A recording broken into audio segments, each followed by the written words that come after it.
Good morning everyone, Stephen Lee here. I hope you had a wonderful and productive week. In today's video, I'll be covering the following two topics. The first is a reminder for business owners and those who are self-employed to submit your quarterly estimated tax payments. And number two is tax relief available for Hurricane Ida victims. So let's get right into Q3 estimated tax payments. If you're required to make a third quarter estimated tax payment, for example, if you're self-employed or don't have any taxes withheld from interest, dividends, and other sources of taxable income, you only have a few more days to send in the proper amount to the IRS. Estimated taxes are usually paid in 4 equal installments, generally one installment for each quarter of the year. The first payment for the 2021 tax year was due on April 15th. The second payment was due on June 15th, and the third estimated tax payment for 2021, and this is for income earned from the months of June 1st through August 31st, so June, July, August, is due on September 15th, 2021, which is coming up in the next few days. Remember, you can use the form 1040-ES. I'll leave a link in the information section below for that form to calculate and pay your estimated taxes. I'll also leave a link in the info card above this video, as well as in the information section below, for a video I created on how to calculate your quarterly estimated tax payments, if you're wondering.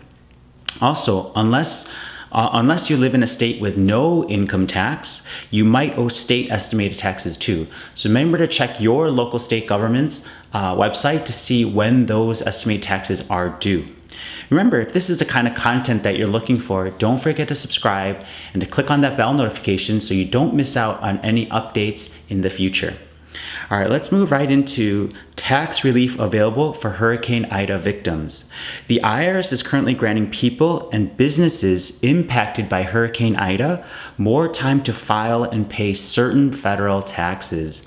Victims of Hurricane Ida within the following 4 states are getting more time. Those states are Louisiana, Mississippi, New Jersey, and New York. Will get more time to file various individual and business tax returns and make federal tax payments according to the IRS.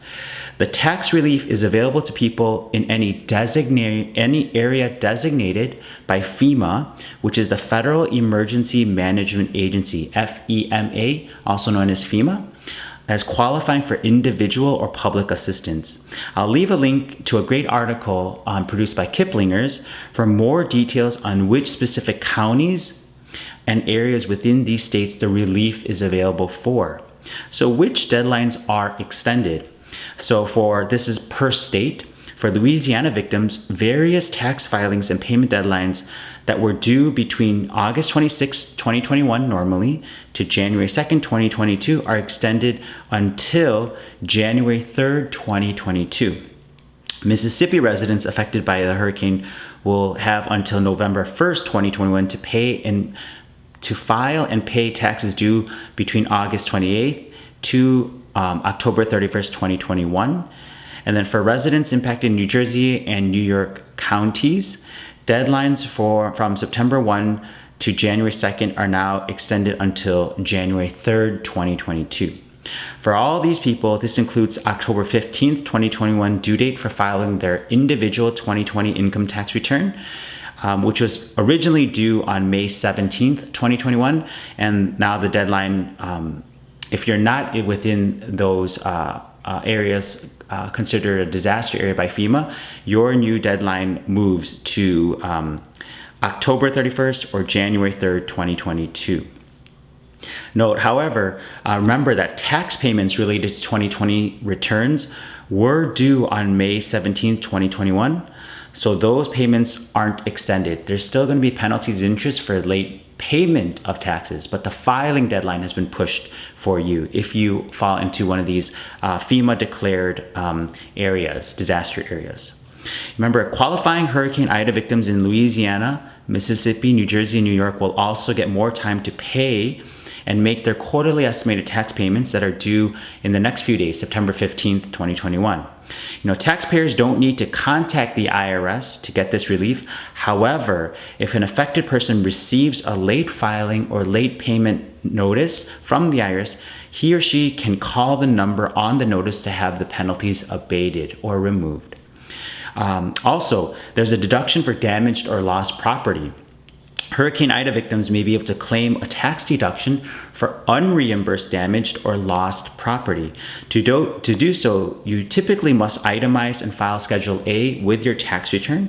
However, victims who claim the standard deduction may still be able to claim their losses if they can claim them as business losses on Schedule C. This deduction can be claimed on either the 2020 tax return or the 2021 return, which is due next year. In either case, you must write the FEMA declaration number on the return claiming the deduction. That Kiplinger's article that I'm going to leave in the information section below really details this out really well. So you definitely want to check out that article. And then also I'm going to leave a link to IRS publication 547 for details related to casualty and property losses and who can claim and what you can claim and how to claim those losses. Don't forget to subscribe and leave any questions and comments in the section below. And I look forward to seeing you again next time. Until then, I wish everyone a wonderful weekend. Bye.